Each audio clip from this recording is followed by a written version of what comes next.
Saga de la Torre Oscura de Stephen King. 1. La hierba del diablo. A Ed Ferman, que se arriesgó con estos relatos, uno por uno. El pistolero. 1. El hombre de negro huía a través del desierto y el pistolero iba en pos de él. El desierto era inmenso, la apoteosis de todos los desiertos, y se extendía bajo el firmamento en todas direcciones en una distancia tal vez varios parsecs. Blanco, cegador, reseco, desprovisto de cualquier rasgo distintivo, salvo por la tenue silueta brumosa de las montañas recortadas en el horizonte y por la hierba del diablo, que producía dulces sueños, pesadillas y muerte. Alguna que otra lápida señalaba el camino, pues el borroso sendero que serpenteaba sobre la gruesa corteza alcalina otrora había sido una pista recorrida por diligencias. Desde entonces el mundo había avanzado, el mundo se había vaciado. El pistolero caminaba impasible, sin apresurarse ni entretenerse. De su cintura pendía un odre de cuero casi lleno de agua, como una salchicha inflada. En el transcurso de muchos años había ido avanzando en el quez, hasta alcanzar el 5.º nivel. De haber llegado al 7.º o al 8.º no tendría sed. Habría podido observar la deshidratación de su cuerpo con un desapagado interés clínico, enviando el agua a sus resquicios y oscuros huecos internos sólo cuando su lógica se lo indicara. No estaba en el 7.º ni en el 8.º nivel, estaba en el 5.º, por lo tanto tenía sed, aunque no tuviera ningún anhelo especial de beber. De una manera vaga, todo aquello lo complacía, era romántico. Por debajo del odre de agua se hallaban las pistolas cuyo peso se adaptaba a su mano con toda precisión. Las dos correas se cruzaban sobre un bajo vientre. Las fundas estaban tan bien engrasadas que ni siquiera aquel sol de justicia podría agrietarlas. Las culatas de los revólveres eran de sándalo, amarillas y de finísima textura. Las fundas iban sujetas a los muslos mediante cordones de cuero sin curtir y oscilaban pesadamente contra las caderas. Las vainas de latón de los cartuchos embutidos en las cananas centelleaban y emitían destellos como un heliógrafo bajo el sol. El cuero crujía levemente. Las pistolas, en cambio, no producían el menor ruido. Habían vertido sangre. En la esterilidad del desierto sobraban los ruidos. Superó la suave pendiente de una duna, aunque allí no había arena. El suelo del desierto era compacto e incluso los duros vendavales que soplaban al caer la noche levantaban apenas una irritante polvareda, tan áspera como el polvo de fregar, y vio los pisoteados restos de una minúscula fogata en la vertiente umbría, allí donde el sol desaparecía primero. Aquellos pequeños signos que reafirmaban la existencia humana del hombre de negro siempre le había complacido. Sus labios se extendieron sobre los marcados y descamados restos de la cara. Se puso en cuclillas. Había prendido la hierba del diablo, naturalmente. Era la única cosa que podía arder por aquellos parajes.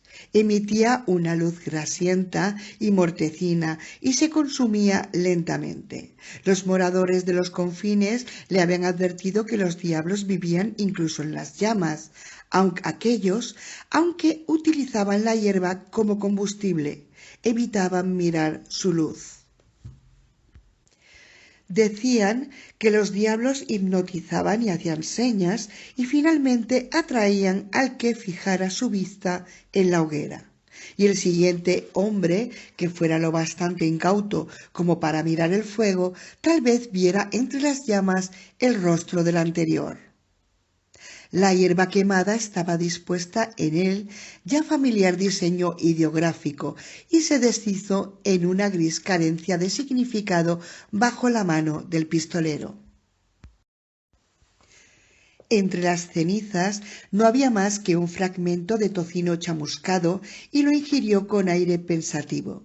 Siempre era lo mismo. El pistolero llevaba ya 2 meses persiguiendo al hombre de negro a través del desierto, a través de aquella interminable desolación de purgatorio, monótona hasta la locura, y aún no había hallado más que los higiénicos y estériles ideogramas de las fogatas del hombre de negro. No había encontrado ni siquiera una lata, una botella o un odre de agua. El pistolero ya había dejado 4 tras de sí que parecían mudas de serpiente. Puede que las fogatas sean un mensaje cuidadosamente deletreado, pensó. Date el piro, o bien el fin se aproxima, o quizá incluso coma en Joe's. No le importaba. Lo comprendía los ideogramas, si de eso se trataba, y aquellas cenizas estaban tan frías como todas las demás. Sabía que estaba más cerca, pero ignoraba por qué lo sabía. Tampoco eso le importaba. Se puso en pie y se frotó las manos. Ninguna otra pista. El viento, cortante como una cuchilla, habría borrado sin duda las escasas huellas que hubieran podido quedar en la dura corteza. El pistolero no logró siquiera encontrar los excrementos de su presa. Nada. Solamente aquellas cenizas frías a lo largo de la antigua pista y el implacable telémetro que llevaba en la cabeza. Tomó asiento y se permitió un breve sorbo de odre. Escrutó el desierto y alzó la vista hacia el sol, que se deslizaba ya por el encuadrante más remoto del cielo. Se incorporó, sacó los guantes que llevaba sujetos bajo el cinturón y comenzó a arrancar manojos de hierba del diablo para su propia hoguera y a depositarlos sobre las cenizas que había dejado el hombre de negro. Esta ironía, como el romanticismo que hallaba en la sed, le resultó amargamente atractiva. No utilizó el eslabón y el pedernal hasta que lo único que quedaba del día fue el fugitivo calor del suelo bajo sus pies y una sardónica línea naranja sobre el monocromo horizonte occidental. Observó hacia el sur con paciencia la esperanza de divisar la línea de humo fina y vertical de una nueva fogata, sino sencillamente porque observar formaba parte de la persecución. No vio nada. Estaba cerca, pero solo relativamente, no tanto como para distinguir el humo en el crepúsculo. Hizo saltar chispas sobre la hierba seca y desmenuzada y se tendió contra el viento, dejando que el soñador humo soplara hacia el erial. El viento, salvo por algún torbellino de polvo, permanecía constante. En lo alto, las estrellas, también constantes, no parpadeaban. Soles inmundos a millones, vertiginosas constelaciones, fuego helado en todos los tonos primarios. Mientras miraba, el cielo cambió de violeta a ébano. Un meteorito trazó un arco fugaz y especular y se desvaneció. El fuego dibujaba extrañas sombras a medida que la hierba del diablo iba ardiendo lentamente y se asentaba en sus nuevos diseños. No ideogramas, sino entramados aleatorios vagamente amenazadores por su propio aplomo pragmático. El pistolero había dispuesto el combustible no de forma intencionada, sino funcional. Le hablaba de blancos y negros. Le hablaba de un hombre que podía componer malas imágenes en extraños cuartos de hotel. La fogata ardía con llamas lentas y constantes y en su núcleo incandescente danzaban espectros. El pistolero no lo veía, estaba dormido. Los dos diseños, arte y habilidad, se fundieron. Gimió el viento. De vez en cuando una perversa corriente descendente hacía que el humo se arremolinara y flotara hacia él, y esporádicas varadas llegaban a tocarlo.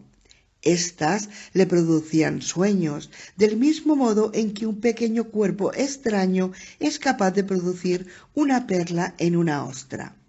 De vez en cuando el pistolero gemía con el viento. Las estrellas permanecían tan indiferentes a esto como lo eran a guerras, crucifixiones y resurrecciones. También eso lo había complacecido. 2. Había bajado por la ladera de la última estribación, llevando de ronzal a su acémila, cuyos ojos estaban ya muertos y abombados a causa del calor. Hacía ya 3 semanas que había cruzado la última población, desde entonces que sólo había visto la desierta ruta de las diligencias y algún que otro grupo de casuchas de tepe aracimadas, donde habitaban los moradores de los confines. Los grupos de viviendas iban degenerando en chozas aisladas, ocupadas la mayoría por locos o leprosos. El pistolero descubrió que prefería la compañía de los locos. Uno de ellos le había entregado una brújula silva de acero inoxidable, rogándole que se la diera a Jesús.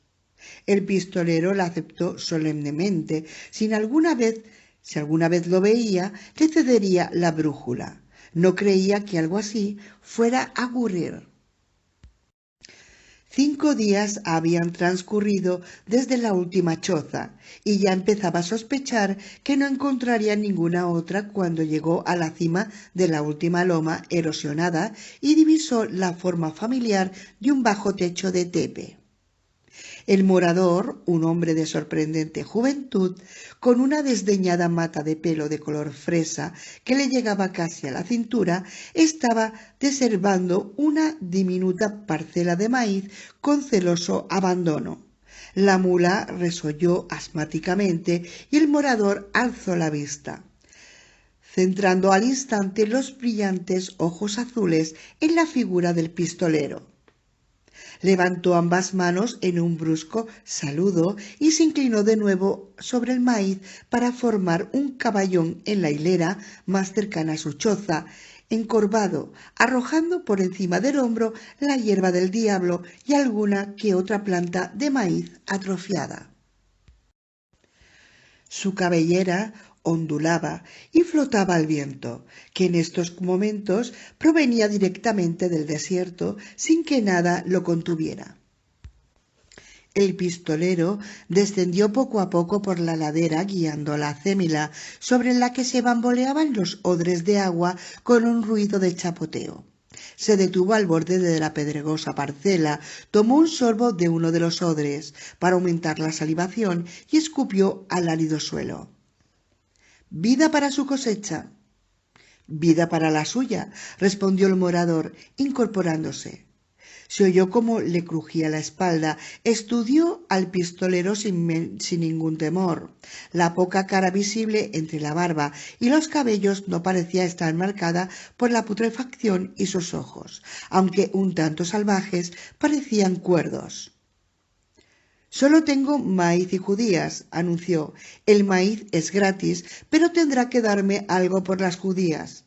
Un hombre viene a traérmelas de vez en cuando. Nunca se queda mucho tiempo. El morador profirió una breve risa. ¿Tiene miedo a los espíritus? Supongo que lo toma por uno de ellos. Supongo. Se miraron en silencio durante unos instantes. El morador extendió la mano. Me llamo Brown. El pistolero se la estrechó. Mientras lo hacía, un cuervo descarnado graznó desde el aplastado techo del tepe. El morador lo señaló con un gesto fugaz. Ese es Zoltán. Al escuchar su nombre, el cuervo volvió a graznar y alzó el vuelo hacia Brown. Se posó en la cabeza del morador y se aseguró, hundiendo firmemente las garras en la enredada mata de pelo. —¡Que te jodan! —graznó jovialmente Zoltán. —¡Que te jodan a ti y al caballo en que viniste! El pistolero asintió amistosamente. —Judías, judías, la fruta musical —recitó el cuervo, inspirado—. Cuantas más comes, más resuenas. —¿Le enseña usted eso? —Me parece que es lo único que le interesa aprender —explicó Brown—. Una vez traté de enseñarle el Padre Nuestro. Sus ojos se desviaron por un instante más allá de la choza, hacia el yermo áspero y sin relieve. Supongo que este no es un país para Padre Nuestros. Usted es un pistolero, ¿verdad? Sí.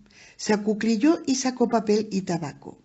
Zoltán se lanzó desde la cabeza de Brown y se posó aleteando en el hombro del pistolero. Va detrás del otro, supongo. Sí. Sus labios formularon la inevitable pregunta. ¿Cuánto hace que ha pasado por aquí? Brown se encogió de hombros. No lo sé. Aquí hay tiempo es extraño. Más de 2 semanas. Menos de 2 meses. El hombre de las judías ha venido 2 veces desde que lo vi.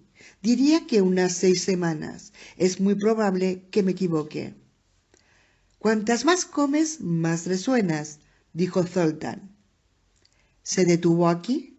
Brown asintió. Se quedó a cenar, igual que hará usted, supongo. Pasamos el rato. El pistolero se puso en pie y el ave revoloteó de vuelta al techo dando graznidos. Sentía un anhelo peculiar y tembloroso. ¿De qué habló? Brown enarcó una ceja. No dijo gran cosa, que si yo vi alguna vez, que cuando llegué aquí, que se había enterrado a mi esposa. Yo llevé el peso de la conversación y no es lo corriente. Hubo una pausa y el único sonido fue el de la ventolera. Es un hechicero, ¿verdad? Sí.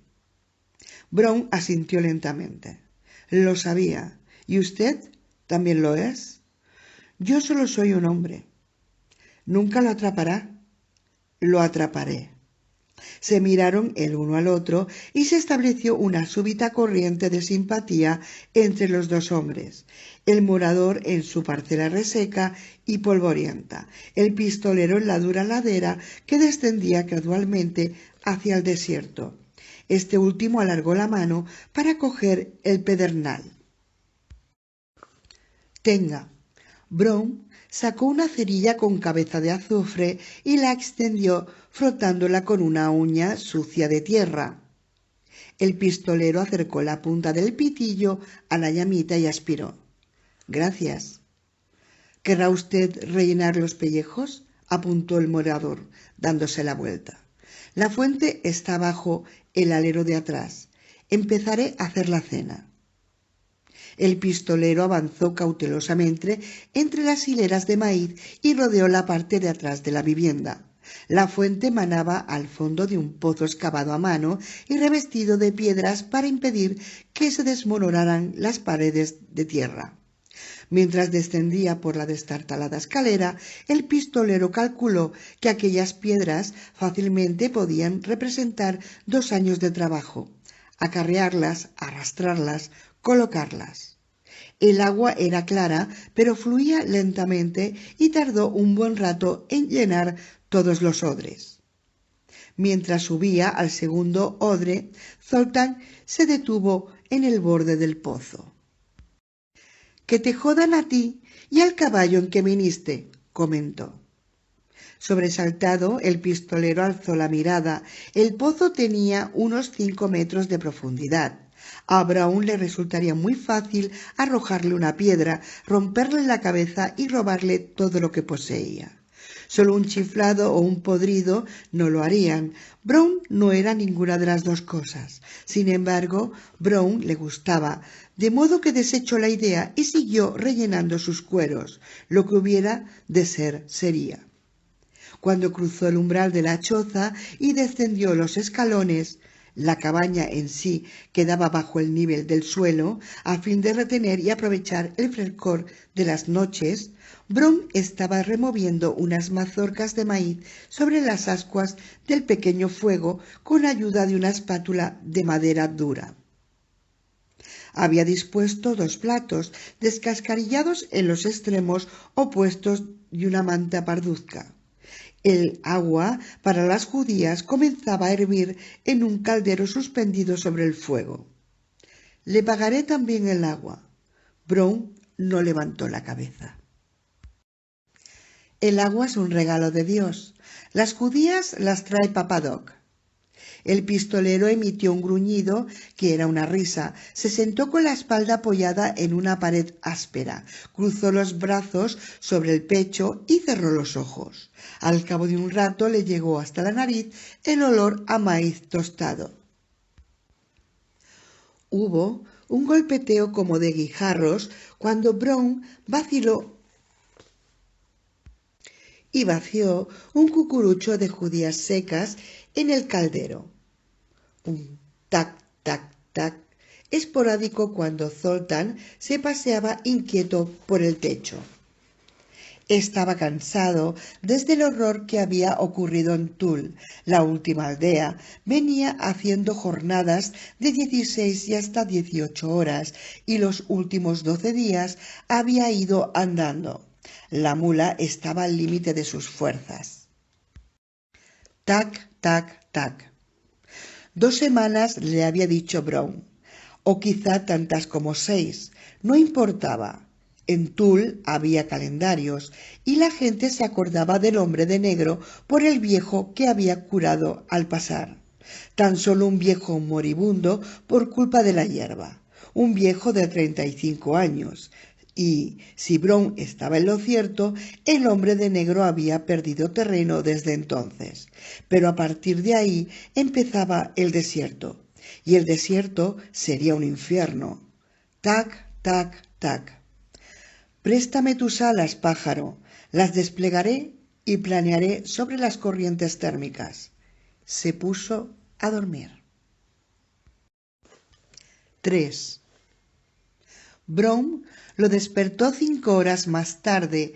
Había oscurecido. La única luz era el apagado resplandor cereza de las brasas amontonadas. «Se ha muerto la mula», dijo Brown. «La cena está lista». «¿Cómo?». Brown se encogió de hombros. «Tostada en las brasas y hervida. ¿Cómo si no? ¿Tienes manías?». «No, la mula. Se ha tendido de lado y ya está. Parecía una mula vieja». Y, con una nota de disculpa, añadió: «Zoltán se ha comido los ojos». «Oh», como si no le sorprendiera. «Está bien». Cuando se acomodaron ante la manta que hacía las veces de mesa, Brown volvió a sorprenderle al pronunciar una breve bendición. Lluvia, salud, expansión para el espíritu. «¿Cree en una vida futura?», preguntó el pistolero mientras Brown dejaba en su plato 3 mazorcas de maíz calientes. Brown asintió. «Creo que es esta». 4. Las judías eran como balas y el maíz estaba duro. En el exterior el viento silbaba y gemía incesantemente en torno a los aleros del techo, casi al nivel del suelo. El pistolero comió ávidamente, deprisa, y bebió 4 tazas de agua con la comida. Antes de terminar, sonó un tableteo de ametralladora en la puerta. Brown se levantó y dejó entrar a Zoltán. El ave cruzó volando la habitación y se acurrucó pesarosamente en la esquina y masculló. «Fruta musical». Después de cenar, el pistolero ofreció su tabaco. Ahora vendrán las preguntas». Pero Brown no le preguntó nada. Se limitaba a fumar y a contemplar las moribundas ascuas del hogar. Dentro de la choza la temperatura había descendido de manera perceptible. «No nos dejes caer en la tentación», dijo de pronto Zoltán, apocalípticamente. El pistolero se sobresaltó como si le hubieran disparado. De repente se sintió seguro de que todo aquello era una ilusión desde el principio, no un sueño, un encantamiento, de que el hombre de negro había urdido un ensalmo y estaba intentando decirle algo de una manera enloquecedoramente simbólica y oscura. ¿Ha pasado por Tull?, inquirió de pronto. Brown asintió. Cuando vine hacia aquí y otra vez antes para vender maíz. Ese año había llovido. Duró quizá unos 15 minutos. Apareció como si la tierra se abriera para sorber el agua. Al cabo de una hora estaba tan blanca y reseca como siempre. Pero el maíz, Dios, el maíz. Se lo veía crecer, pero eso no era lo malo. También se lo oía, como si la lluvia le hubiera dado boca. No era un sonido agradable. Daba la impresión de suspirar y quejarse al salir hacia la superficie. Hizo una pausa. Tenía de sobras, así que me lo llevé y lo vendí. Papá Doc se ofreció a venderlo por mí, pero me habría estafado. Fui yo. ¿No le gusta el pueblo? No. Estuvieron a punto de matarme, añadió bruscamente el pistolero. ¿Ah, sí? Maté a un hombre que había sido tocado por Dios, explicó, pero no había sido Dios sino el hombre de negro. Le tendí una trampa. Sí. Se contemplaron a través de las sombras y en instante adquirió de matices de irrevocabilidad. Ahora vendrán las preguntas. Brown, al parecer, no tenía nada que decir. Su cigarrillo era una colilla humeante, pero cuando el pistolero dio unos golpecitos sobre su petaca, Brown movió la cabeza. Zoltán se agitó con inquietud. Pareció estar a punto de hablar. Se quedó inmóvil. ¿Puedo contárselo?, preguntó el pistolero. Claro. El pistolero buscó palabras para empezar y no halló ninguna. Tengo que orinar, anunció. Brown asintió. Eso es el agua. ¿Lo hará en el maíz, por favor? Claro. Subió los escalones y salió a la oscuridad. Las estrellas refulgían sobre su cabeza en una loca exhibición. El viento soplaba sin tregua. La orina del pistolero se arqueó sobre el polvoriento maizal en un tembloroso chorro. El hombre de negro lo había enviado allí. Quizás incluso Brown fuera el mismo hombre de negro. Quizá fuera. Desechó estos pensamientos. La única contingencia que no había aprendido a afrontar era la posibilidad de que su propia locura. Regresó al interior. ¿Ha decidido ya si soy un encantamiento o no?, inquirió Brown, divertido. El pistolero se detuvo en un minúsculo rellano sobresaltado. Luego bajó pausadamente y se sentó. Había empezado a hablarle de Tull. ¿Ha crecido? Ha muerto, replicó el pistolero y sus palabras flotaron en el aire. Brown asintió. El desierto. Creo que es capaz de estrangularlo todo, a la larga. ¿Sabía que en otro tiempo existió una ruta de diligencias que cruzaba el desierto? El pistolero cerró los párpados. Su mente giraba en locos torbellinos.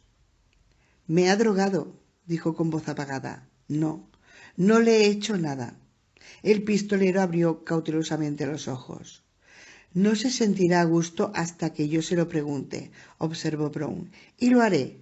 ¿Quiere hablarme de Tull?» El pistolero abrió la boca vacilante y le sorprendió descubrir que esta vez las palabras sí aparecían. Comenzó a hablar en ráfagas entrecortadas que poco a poco se convirtieron en un fluido relato ligeramente desprovisto de inflexiones. La sensación de estar drogado se desvaneció y se sintió extrañamente excitado. Habló hasta bien entrada la noche.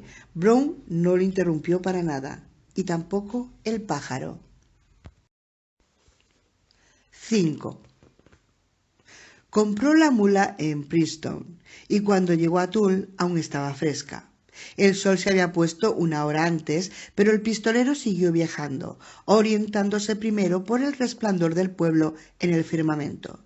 luego por las notas asombrosamente nítidas de un piano de taberna en el que alguien tocaba Hey Jude. La carretera iba ensanchándose a medida que convergían en ella otros caminos. Los bosques habían desaparecido mucho antes, sustituidos por la monótona planicie, interminables campos desolados invadidos de fleo y matorrales, cabañas espectrales, fincas desiertas vigiladas por tristes y lóbregas mansiones en las que innegablemente vagaban los demonios.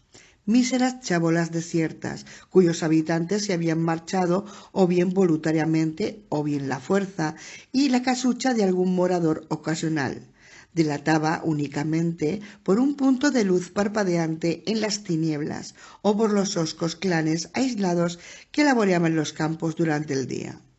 El principal cultivo era el maíz, pero también había alubias y unos pocos guisantes. De vez en cuando una vaca huesuda lo miraba estúpidamente entre desconcertados postes de aliso. 4 veces se cruzó con diligencias, 2 de ida y 2 de vuelta, casi vacías cuando venían por detrás y los de adelantaban a él y a la mula, y más llenas cuando regresaban hacia los bosques del norte. Era un país horrible. Desde su salida de Princeton había caído un par de chubascos, como a regañadientes en ambas ocasiones. Incluso el fleo parecía amarillento y desalentado. Horrible. No había hallado sin ninguna huella del hombre de negro. Quizás hubiera tomado una diligencia. La carretera describía una curva y tras doblarla el pistolero chascó la lengua para que se detuviera la mula y contempló Tull desde lo alto. El pueblo yacía en el fondo de una depresión circular en forma de plato, una gema falsa en un engaste barato. Había unas cuantas luces, casi todas apiñadas junto al lugar de la música. Parecía haber 4 calles, 3 de las cuales cortaban perpendicularmente la ruta de las diligencias, que era también la principal avenida del pueblo. Quizá hubiera un restaurante. Lo dudaba, pero era posible. Chascó la lengua a la mula. Ahora eran más numerosas las casas que bordeaban la carretera esporádicamente, la mayoría aún deshabitadas. Pasó ante un exiguo cementerio con mohosas y retorcidas lápidas de madera, rodeadas y casi cubiertas por la exuberante hierba del diablo. A unos 150 metros encontró un deteriorado letrero que rezaba «Tull». La pintura estaba gastada hasta el punto de resultar casi ilegible. Un poco más lejos había otro letrero, pero el pistolero fue incapaz de leer en él nada absoluto. Una algarabía de voces medio beodas acompañaban los últimos compases de Hey Jude, na na na na na na na, Hey Jude, cuando por fin entró en la población. Era un sonido muerto, como el del viento en el hueco de un árbol podrido. Solo el prosaico fragor de la posibilidad de que el hombre de negro hubiera conjurado fantasmas para poblar una aldea abandonada. Esta idea le hizo esbozar una sonrisa. En las calles se cruzó con unas cuantas personas, no muchas, pero unas cuantas. 3 señoras ataviadas con pantalones negros e idéntica blusa marinera pasaron por la acera opuesta, sin mirarlo con abierta curiosidad. Los rostros parecían nadar sobre cuerpos, todos menos invisibles, como enormes y pálidas pelotas de béisbol con ojos. Un anciano solemne con un sombrero de paja firmemente encasquetado contempló al pistolero desde los peldaños de una tienda de comestibles clausurada. Un sastre larguirucho con un cliente de última hora hizo una pausa en su trabajo para verlo pasar. A fin de observar mejor, alzó la lámpara ante la ventana. El pistolero lo saludó con una inclinación de cabeza. Ni el sastre ni su cliente devolvieron el saludo. Ambos tenían la mirada fija en las bajas pistoleras que reposaban sobre sus caderas. Un adolescente de unos 13 años tal vez cruzó la calle con su chica en la siguiente intersección e hizo una pausa casi imperceptible. Sus pisadas levantaban remolonas nubecillas de polvo. Algunas de las farolas funcionaban, pero los cristales estaban sucios de petróleo congelado. La mayoría estaba destrozada. Había una caballeriza cuya supervivencia dependía seguramente de la línea de diligencias. 3 muchachos agazapados en torno a un anillo de jugar a canicas dibujado en el polvo junto a las abiertas fauces del establo fumaban cigarrillos de ollejos de maíz. Las sombras que proyectaban en el patio eran muy alargadas. El pistolero pasó ante ellos sin detenerse, conduciendo su mula, y atisbó hacia el lóbrego interior del establo. Un candil brillaba con luz tenue y una sombra saltaba y se agitaba mientras un anciano, enflanquecido por un pantalón de peto, trasladaba un montón de heno de fleo al enil con grandes y esforzados golpes de horca. «¿Hola?», gritó el pistolero. La horca vaciló y el mozo de cuadra se volvió con expresión colérica. «Hola, usted. Tengo aquí una mula. Mejor para usted». El pistolero arrojó una pesada moneda de oro acordonada de forma irregular hacia la penumbra. El metal resonó sobre los viejos tablones, sucios de paja desmenuzada, y quedó brillando en el suelo. El mozo de cuadra se acercó, se agachó, la recogió y contempló al pistolero con los párpados entornados. Luego bajó la vista hacia sus cananas y asintió adustamente. «¿Cuánto tiempo quiere dejarla?» «Una noche, tal vez 2, quizá más». «No tengo cambio para una moneda de oro». «Ni yo se lo estoy pidiendo». «Dinero de sangre», masculló el mozo. «¿Cómo?» «Nada». El mozo de cuadra asió el ronzal de la mula y la condujo al interior. «Almohácela bien», gritó el pistolero. El viejo no se dio la vuelta. El pistolero se dirigió hacia los muchachos acuclillados ante sus canicas. Los 3 habían seguido la conversación con desdeñoso interés. «¿Qué tal va todo?», preguntó el pistolero amigablemente. No hubo respuesta. «¿Vivís en el pueblo?». No hubo respuesta. Uno de los muchachos se quitó de la boca un retorcido ollejo de maíz, cogió una canica de vidrio verde y la lanzó hacia el círculo de tierra. Acertó a la de un contrario que salió proyectada al exterior. Recogió la bolita de vidrio verde y se dispuso a tirar de nuevo. «¿Hay algún restaurante en este pueblo?», inquirió el pistolero. Uno de los chicos, el más joven, levantó la cabeza. Tenía un enorme sabañón junto a la comisura de los labios, pero sus ojos todavía eran ingenuos. Contempló al pistolero con una admiración disimulada que resultaba a la vez conmovedora y alarmante. «Puede que en el bar de chef le hagan una hamburguesa». «¿Dónde el piano?». El muchacho asintió en silencio. Los ojos de sus compañeros de juego se habían vuelto fríos y hostiles. El pistolero se tocó el ala del sombrero. «Muchas gracias. Me alegra comprobar que en este pueblo hay alguien lo suficientemente inteligente como para saber hablar». Echó a andar, subió a la acera de tablas y se encaminó hacia el bar de chef, oyendo a sus espaldas la clara y despectiva voz de otro de los muchachos, poco más que un chiquillo infantil. «Mascahierba. ¿Cuánto hace que te tiras a tu hermana, Charlie? Eres un mascahierba». Ante la puerta del bar había 3 refulgentes lámparas de queroseno, una a cada lado y otra suspendida sobre las mal encajadas puertas de vaivén. El coro de Hey Jude había terminado ya, y en el piano tintineaba alguna otra balada antigua. Murmulló de voces con hilos rotos. El pistolero se detuvo unos instantes bajo el dintel, contemplando el interior. serrín en el suelo, escupideras junto a las mesas de patas torcidas, una barra de tablones sostenidos por caballetes de madera, detrás de un mugriento espejo donde se reflejaba el pianista, sentado con aire indolente e inevitable taburete. La parte delantera del piano había sido desmontada de tal forma que se veían subir y bajar los martillos de madera a cada pulsación de las teclas. La camarera que atendía la barra era una mujer de cabello pajizo, enfundada en un sucio vestido azul. Uno de los tirantes se aguantaba con un imperdible.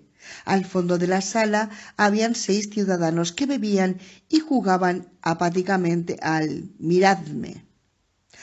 Otra media docena formaba un grupito disperso alrededor del piano, 4 o 5 en la barra, y un anciano de pelo gris derrumbado sobre una mesa junto a las puertas. El pistolero entró.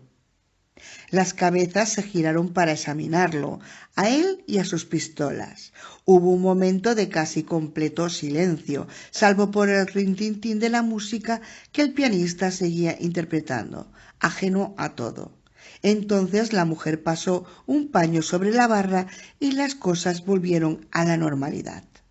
«Miradme», dijo uno de los jugadores del rincón, al tiempo que emparejaba 3 corazones con 4 picas y se quedaba sin naipes en la mano. El de los corazones blasfemó y pagó su apuesta. Comenzaron a repartir lo siguiente mano. El pistolero se acercó a la barra. «¿Tiene hamburguesas?», preguntó. «Desde luego». La mujer lo miró a los ojos y quizás hubiera sido bonita cuando empezó, pero ahora su rostro estaba lleno de bultos y una lívida cicatriz retorcida le cruzaba la frente. Había aplicado sobre ella una abundante capa de polvos, pero por más que disimulaba, lo que hacía era resaltarla. «Pero son caras». «Lo suponía. Deme 3 hamburguesas y una cerveza». De nuevo aquel sutil cambio de tono. 3 hamburguesas. Las bocas se hacían agua y las lenguas se relamían de gula lentamente. 3 hamburguesas. «Eso le costaría 5 pavos, con la cerveza». El pistolero puso una pieza de oro sobre la barra. Muchas miradas la siguieron. Tras la barra, a la izquierda del espejo, había un brasero de carbón lleno de rescoldos que humeaban perezosamente sin llama. La mujer desapareció hacia un cuartito que había detrás y regresó con un montón de carne picada sobre una hoja de papel. Amasó 3 círculos y los colocó sobre las brasas. Emanaban un olor exasperante. El pistolero esperó con imperturbable indiferencia, apenas consciente de las vacilaciones del piano, la demora en la partida de cartas, las miradas de solayo de habituales en la barra. El hombre que iba hacia él estaba ya a mitad de camino cuando el pistolero lo vio reflejado en el espejo. Era un hombre casi completamente calvo y su mano estaba cerrada sobre el mango de un gigantesco cuchillo de caza, asegurado en su cinturón como una pistolera. «Vuelva a sentarse», dijo él sosegadamente. El hombre se detuvo. Su labio superior se contrajo involuntariamente como el de un perro y hubo un momento de silencio. Luego el hombre regresó a su mesa y la atmósfera volvió de nuevo a la normalidad. La cerveza llegó en un enorme vaso agrietado. «No tengo cambio para el oro», anunció la mujer con aire truculento. «Tampoco lo quiero». Ella sintió con irritación, como si aquella ostentación de riqueza, aunque fuera en su beneficio, le resultara ofensiva. Pero se guardó el oro y al cabo de unos instantes le sirvió las hamburguesas en una plancha humeante con los bordes todavía al rojo. «¿Tiene sal?». La sacó de debajo de la barra. «¿Pan?». «No». El pistolero comprendió que le mentía, pero no quiso insistir. El hombre calvo le miraba con ojos cianóticos, abriendo y cerrando los puños sobre la astillada superficie de la mesa. Las aletas de su nariz se ensanchaban con palpitante regularidad. El pistolero empezó a comer tranquilamente, casi con languidez, cortando trozos de carne con el borde del tenedor y llevándoselos a la boca mientras trataba de no pensar en qué habrían añadido a la carne de buey para cortarla. Casi había terminado y se disponía ya a pedir otra cerveza y a liar un cigarrillo cuando la mano se posó en su hombro. De pronto el pistolero advirtió que la sala estaba de nuevo en silencio y saboreó la densa tensión en el aire. Volvió la cabeza y descubrió el rostro del hombre que a su llegada estaba durmiendo junto a la puerta. Era un rostro espantoso. El olor de la hierba del diablo era como un miasma pútrido. Los ojos eran abominables, con la feroz e intensa mirada de los ojos que ven pero no ven, vueltos para siempre hacia el interior, hacia el estéril infierno de unos sueños sin control, sueños desencadenados, surgidos de las hediondas ciénagas del inconsciente. La mujer de la barra profirió un gritito quejumbroso. Los agrietados labios se retorcieron y se separaron, dejando al descubierto unos verdes y musgosos dientes, y el pistolero pensó: ya ni siquiera la fuma, la masca, realmente la masca. E inmediatamente después: está muerto, debería haber muerto hace un año. E inmediatamente después: el hombre de negro. Sus miradas se encontraron, la del pistolero y la del hombre que había bordeado los límites de la locura. El hombre habló y el pistolero, desconcertado, le oyó interpelarlo en el alta lengua. El oro, por favor. Pistolero, ¿una sola pieza? Como un regalo. La alta lengua, por un instante, su mente se negó a interpretarla. Habían pasado años. Santo Dios, siglos, milenios, ya no existía la alta lengua. Él era el último pistolero. Los demás habían... Estupefacto, hurgó en el bolsillo de la perchera y extrajo una moneda de oro. La deforme zarpa del hombre se cerró sobre ella. La acarició, la sostuvo en alto para que refulgiera con el grasiento resplandor del queroseno. El oro desprendía su propio brillo, orgulloso y civilizado, dorado, rojizo, sangriento. ¡Ah! Un inarticulado ruido de placer. El viejo se tambaleó para dar media vuelta y echó a andar hacia una mesa sosteniendo la moneda a la alta altura de los ojos, volteándola entre los dedos, arrancándole destellos. La sala comenzó a vaciarse rápidamente y las puertas de vaivén oscilaban frenéticamente de un lado a otro. El pianista cerró con un golpe la tapa del instrumento y salió en pos de los demás a grandes zancadas de opereta. «Sepp», gritó la mujer a sus espaldas, con una extraña mezcla de miedo y astucia en la voz. «Vuelve aquí, Sepp, maldita sea». El viejo, entretanto, llegó a su mesa e hizo girar la moneda sobre la maltratada madera como si se tratara de una peonza, mientras sus ojos muertos en vida le seguían con una vacua fascinación. Por segunda vez la hizo girar y por tercera, y sus párpados se entrecerraron. La cuarta vez apoyó la cabeza en la mesa antes de que la moneda se detuviera. «Ya está», dijo la enfurecida mujer suavemente. «Ya me ha dejado sin clientela. ¿Está satisfecho?» «Volverán», respondió el pistolero. «No, esta noche ya no volverán». «¿Quién es ese?», hizo un ademán hacia el mascahierba. «Vaya», completó la frase describiendo un imposible acto de masturbación. «Debo saberlo», explicó el pistolero con impaciencia. «Él...» «Le ha hablado de una forma extraña», le irrumpió la mujer. «North no había hablado así en toda su vida». «Buscó a un hombre». «Sí, lo ha visto. No puede haberlo olvidado». La mujer se lo quedó mirando, apaciguada su ira. Esta fue sustituida por el cálculo y luego por un vívido brillo húmedo que él ya había visto antes. El desvencijado edificio latía pensativamente para sí mismo. A lo lejos un perro lanzó un ladrido ronco. El pistolero esperaba. Ella vio que lo sabía y el brillo fue reemplazado por la desesperanza, por una muda necesidad inefable. «Ya conoce mi precio», dijo al fin. El hombre la contempló con detenimiento. A oscuras la cicatriz no se vería. Su cuerpo era bastante enjuto, de modo que en el desierto el esfuerzo y el abatimiento no habían logrado aflojar sus formas. Y en otro tiempo había sido guapa, quizás incluso hermosa. Tampoco tenía demasiada importancia. No la habría tenido aunque los escarabajos de las tumbas hubieran anidado en la árida negrura de su matriz. Todo estaba escrito de antemano.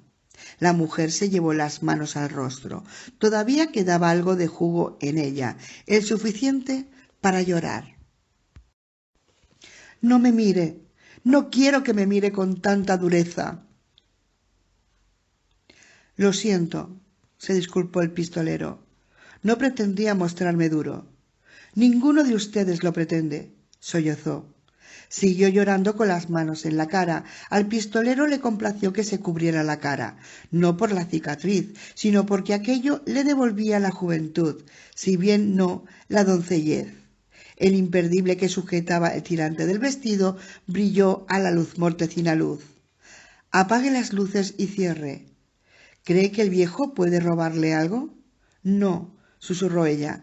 «Pues apague las luces». No apartó las manos del rostro hasta que se halló de espaldas a él y comenzó a apagar los quinqués uno por uno, bajando las mechas y soplando luego para extinguir la llama. Luego tomó la mano del pistolero y la encontró caliente. Lo condujo escaleras arriba. Ninguna luz hubiera ocultado sus actos. 6. Lió un par de cigarrillos en la oscuridad, los encendió y les pasó uno a ella. La habitación conservaba el patético perfume a lilas frescas de ella. El olor del desierto lo cubría y lo desfiguraba. Era como el olor del mar. El pistolero se dio cuenta de que temía el desierto que se extendía ante él. «Se llama Nord», comenzó ella. Su voz no había perdido ninguna aspereza. «Solo Nord. Murió». El pistolero esperó. «Fue tocado por Dios». «Nunca he visto a Dios», contestó el pistolero. «Ha estado siempre aquí hasta donde alcanza mi memoria. Nord, quiero decir, no Dios. Hubo un tiempo en que tenía un carro de pañales. Empezó a beber, empezó a alfotear la hierba, luego a fumársela. Los niños comenzaron a seguirlo por todas partes y le azuzaban los perros. Llevaba unos pantalones verdes viejos y apestosos. ¿Me entiendes?» «Sí». Empezó a mascarla. Acabó quedándose todo el día sentado ahí, sin comer nada. Quizás imaginaba ser un rey y que los niños eran sus bufones y los perros sus príncipes. «Sí». «Murió justo delante de esta casa», prosiguió. «Venía por la acera, pisando fuerte. Sus botas no se gastaban nunca, eran como botas de mecánico, con los niños y los perros detrás de él. Parecían un amasijo de perchas de alambre retorcidas y entrelazadas. En sus ojos se veían todas las luces del infierno, pero venía sonriendo, con una sonrisa como la que tallan los chicos en sus calabazas la víspera de Todos los Santos. Despedía olor a mugre, a podredumbre y a hierba. El jugo le rezumaba por las comisuras de los labios como una sangre verdosa.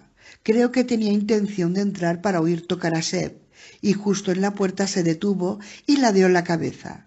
Yo lo estaba mirando y pensé que había oído una diligencia, aunque no se esperaba ninguna. Entonces vomitó, un vómito negro y lleno de sangre. El chorro pasó a través de su sonrisa como el agua de letrina por un enrejado. El hedor ya era suficiente para volverla a una loca. Levantó los brazos y vomitó, nada más. Eso fue todo. Se murió con la sonrisa en la cara sobre su propio vómito. La mujer temblaba junto a él. Fuera, el viento mantenía su constante gemido y en algún sitio remoto una puerta se abría y se cerraba con violencia, como un sonido oído en un sueño. Por las paredes corrían ratones. En su fuero interno el pistolero pensó que aquel era probablemente el único lugar de la población lo bastante próspero como para albergar ratones. Colocó una mano sobre el vientre de la mujer y ella se agitó sobresaltada antes de relajarse. «El hombre de negro», dijo él. «No pararás hasta saberlo, ¿verdad?» «Así es». «Muy bien, te lo diré». Tomó la mano del pistolero entre las suyas y comenzó a hablar. 7.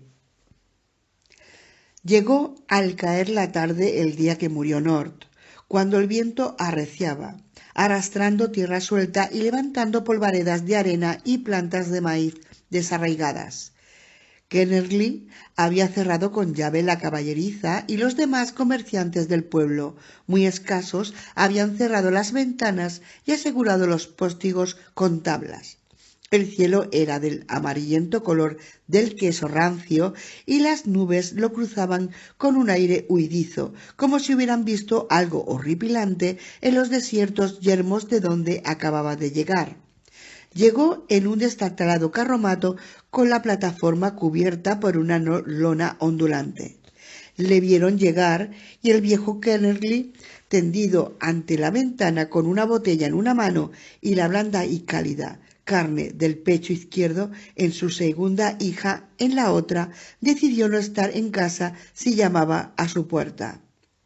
Pero el hombre de negro pasó sin detener el caballo bayo que tiraba del carromato, y el girar de las ruedas alzó nubecillas de polvo prestamente arrebatadas por el viento. Su figura habría podido ser de la de un monje o un sacerdote. Llevaba una túnica negra moteada de polvo y una amplia capucha le cubría la cabeza y ocultaba sus facciones. Se ondulaba y aleteaba bajo el dobladillo de la prenda, pesadas botas de villa con la puntera cuadrada. Paró delante del bar de Sep y amarró el caballo, que agachó la cabeza y relinchó hacia el suelo. El hombre desató un faldón de la parte de atrás del carro, sacó una vieja y gastada alforja, se la echó al hombro y entró por las puertas de vaivén.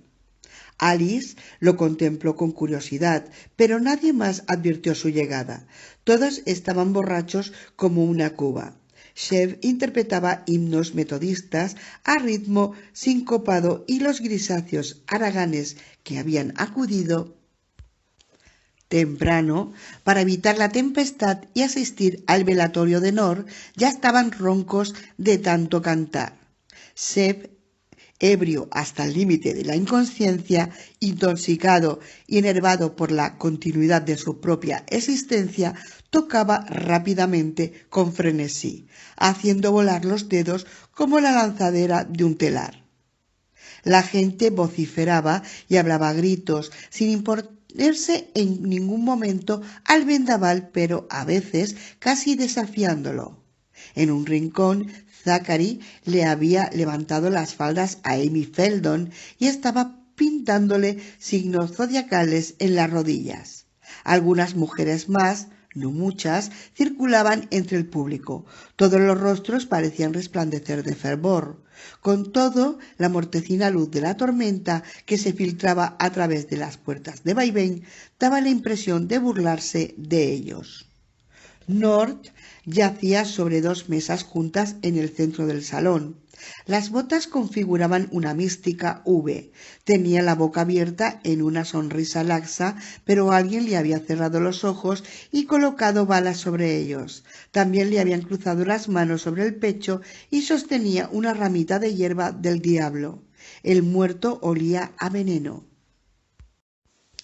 El hombre de negro se echó el capuz hacia atrás y anduvo hasta la barra. Alice lo contempló, sintiendo nacer en ella una ansiedad mezclada con la familiar necesidad que ocultaba en su interior. El hombre no ostentaba ningún símbolo religioso, pero aquello de por sí no significaba nada. «Whisky», pidió él. Su voz era suave y agradable. «Whisky del bueno». La mujer metió la mano bajo el mostrador y sacó una botella de Star.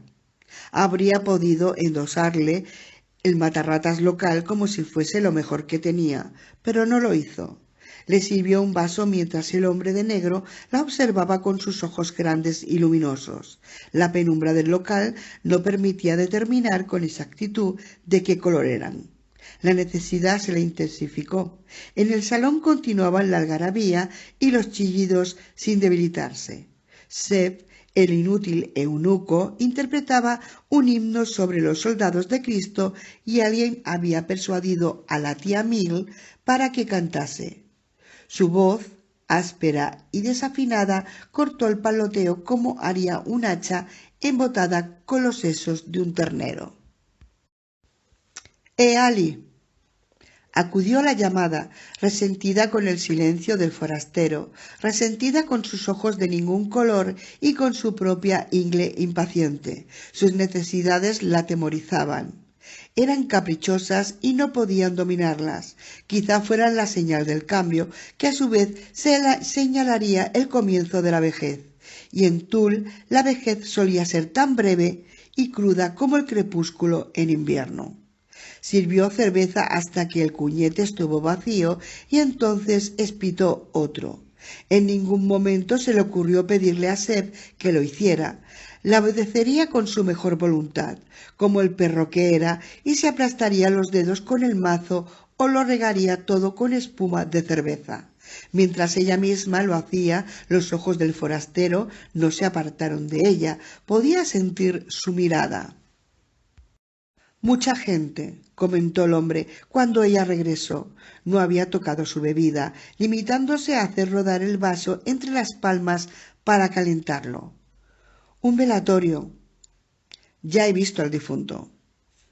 «Son unos borrachos», exclamó ella, con un odio repentino. «Son todos unos borrachos. La situación los excita. Está muerto y ellos no. Cuando vivía era el blanco de todas las burlas. No está bien que se sigan burlándose ahora. Era... No llegó a completar la frase, incapaz de expresar qué era o hasta qué punto era obsceno. «¿Un mascahierba?» «Sí». ¿Qué otra cosa le quedaba? Respondió en tono acusador, pero el hombre no bajó la vista y ella sintió que le subía la sangre a la cara. «Lo siento. ¿Es usted un sacerdote?» Todo esto debe parecerle repugnante. «Ni lo soy ni me lo parece». Engulló limpiamente el whisky sin una mueca. «Otro favor». «Antes tendré que ver el color de su dinero. Lo siento». «No hace falta que lo sienta». Depositó sobre el mostrador una mal acuñada moneda de plata, gruesa por un lado, fina por el otro, y ella le advirtió cómo volvería a hacer más tarde. «No tengo cambio». El hombre de negro meneó la cabeza restándole importancia al asunto y contempló con aire ausente cómo le volvía a llenar el vaso. «¿Está de paso por aquí?», inquirió ella. Permaneció un buen rato sin responder y la mujer ya iba a repetir la pregunta cuando él sacudió la cabeza con impaciencia. «No hable de banalidades. Está en presencia de la muerte». Ella retrocedió, dolida y asombrada, y lo primero que pensó fue que el hombre había mentido acerca de su condición sacerdotal para ponerla a prueba. «Usted le tenía cariño», añadió llanamente, «¿no es cierto?» «¿Quién? ¿Yo?» «¿A Nort?» Se echó a reír afectando enojo para ocultar su confusión. «Me parece que más le vale...» «Tiene el corazón blando y un poco de miedo», prosiguió él, y el viejo estaba enganchado a la hierba, atisbando por la puerta de atrás del infierno.